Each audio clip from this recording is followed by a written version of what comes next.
జనరల్‌గానే పిల్లలకి జర్నీ అంటే చాలా ఇష్టం. బయటికెళ్దామంటే వాళ్ళెంత హుషారైపోతారో, సరదాగా రెడీ అయిపోతూ ఉంటారు. ఎక్కడికెళ్తున్నామనే ఎక్సైట్‌మెంట్‌తో అడుగుతూ ఉంటారు. సో, రకరకాలుగా మనం చూస్తుంటాం. బైక్‌పై తీసుకెళ్ళినా, కారుపై తీసుకెళ్ళినా, ఈవెన్ సైకిల్ పైనైనా బయటికి తీసుకెళ్తే చాలు వాళ్ళు ఫుల్ ఫిదా అయిపోతూ ఉంటారు. సో, ఇక్కడ సోషల్ మీడియాలో ఈ వీడియో మీరు చూసినట్టయితే బెంగుళూరులో ఒక కారులో సన్ రూఫ్‌లో వెళ్తున్నటువంటి ఒక చిన్న పిల్లాడు అక్కడ హెవీ వెహికల్స్‌ని కంట్రోల్ చేసే బ్యారియర్ తలకు తగిలి బలమైన గాయమైంది. కానీ ఈ వీడియో నుంచి మనం చాలా తెలుసుకోవచ్చు. జాగ్రత్తగా ఉండాలి. నిర్లక్ష్యంగా ఉంటే మాత్రం ప్రాణాలు పోయే ప్రమాదం ఉంది.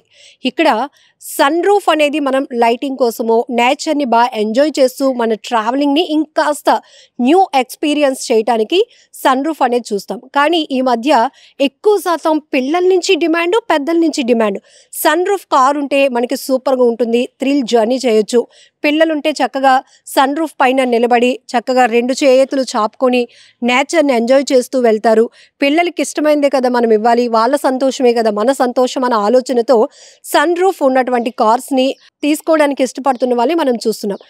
తప్పులేదు. అంటే పిల్లల సంతోషం మన ఆనందాన్ని ఇంకాస్త రెట్టింపు చేస్తుంది. కానీ అంతే జాగ్రత్త కూడా ఉండాలి.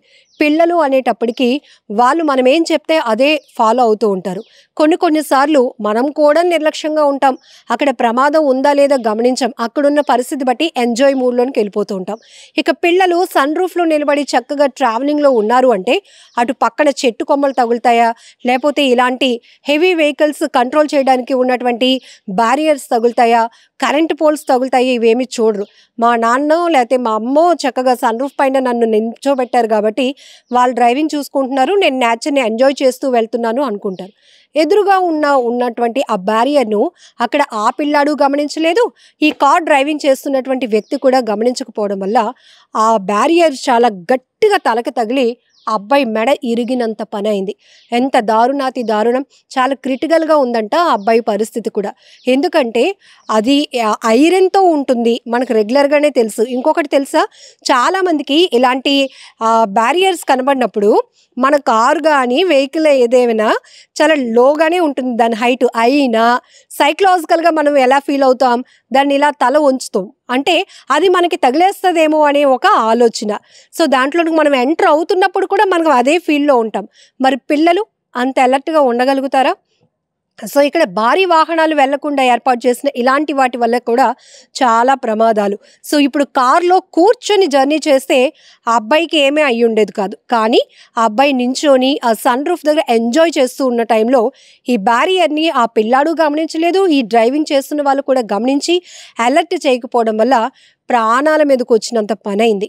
ఈ వీడియో ఇప్పుడు సోషల్ మీడియాలో ఎందుకు వైరల్ అవుతుందంటే జాగ్రత్తగా ఉండమని హెచ్చరికకి ఒక బెస్ట్ ఎగ్జాంపుల్ అని కూడా చెప్పాలి. ఇది బెంగుళూరులో జరిగిందా? ఇంకొక ప్లేస్‌లో జరిగిందా కాదు. తరచుగా మనం చేసే పనులు కూడా ఇదొకటి. అందులో పిల్లల్ని అలర్ట్ చేయటం అనేది మర్చిపోతూ ఉంటాం. డ్రైవింగ్ పైన ఉన్నటువంటి కాన్సంట్రేషన్ వీళ్ళు నిలబడ్డారు. పైనుంచి ఏమైనా తగలడానికి అవకాశం ఉంటుందా? లేదా? ఇవన్నీ ఏమి గమనించకుండా ఉంటారు. కొన్ని చోట్లయితే గనక అనుకోకుండా కొన్ని చెట్టు కొమ్మలు పిల్లలకి తగులుతూ ఉండటం. పెద్దవాళ్ళు కూడా ఈ మధ్య సన్ రూఫ్‌లో ఎంజాయ్ చేయడం అలవాటయింది. అది ఎంజాయ్ చేయటం అనేది తప్పు కాదు. కానీ ఆ ఎంజాయ్‌మెంట్‌లో మనం నెగ్లిజెన్సీగా ఉంటే గనక మన ప్రాణాలు పోయేటంత ప్రమాదం జరుగుతుంది.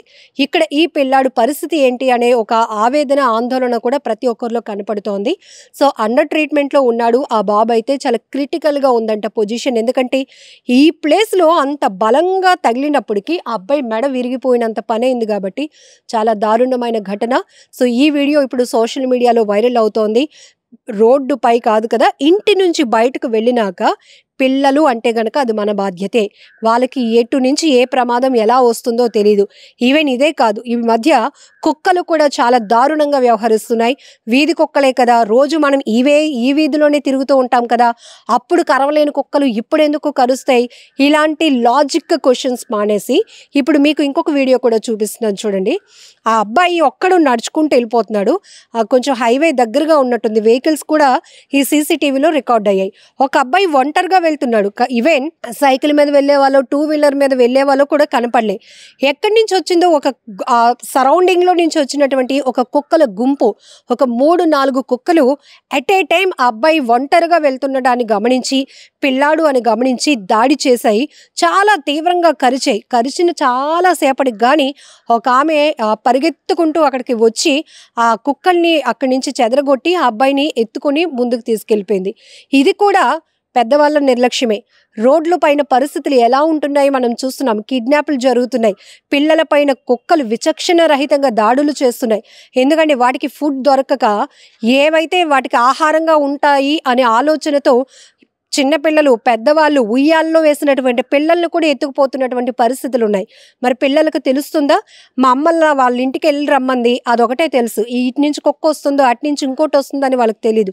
కాబట్టి అనుక్షణం పిల్లల్ని కంటికి రెప్పలా కాపాడుకోవాల్సిన బాధ్యత మనదే. పిల్లలు మీరు కూడా కొంచెం నాలెడ్జ్ తెచ్చుకుంటున్నారుగా. సోషల్ మీడియాలో అన్ని వీడియోలు చూస్తున్నారు. వద్దన్న విషయాలు కూడా కావాలని పట్టుబడుతున్న మీకు బేసిక్ నాలెడ్జ్ కూడా ఉండాలి నాన్న. జాగ్రత్తగా ఉండండి. ఇలాంటి ప్రమాదాలు పొంచి ఉంటాయి కాబట్టి మీరు జాగ్రత్తగా ఉండండి. పేరెంట్స్ మనం కూడా జాగ్రత్తగా ఉండాల్సిన అవసరం ఉంది. నిజంగా ప్రస్తుతం ఉన్నటువంటి సమాజం దేనికి ప్రయారిటీ ఇస్తుంది? ఆర్థిక సంబంధాల చుట్టూ మాత్రమే తిరుగుతుంది. మళ్ళీ ఎన్నికలంగానే చాలా విరక్తి కలుగుతుంది. మంచి అనిపిస్తుంది కదా. లేడీస్ కూడా ఛాలెంజింగ్ జాబ్స్ చేసినప్పుడు చాలా బాగుంటది. ట్రాఫిక్ అసిస్టెంట్స్ గా నియమించిన ట్రాన్స్జెండర్స్ అందరితో సాల్యూట్ చేయించుకుంటున్నారు. ఫుడ్ డెలివరీ ఇవ్వటానికి వెళ్ళినటువంటి డెలివరీ బాయ్ అనిల్ పై కళ్ళ ముందు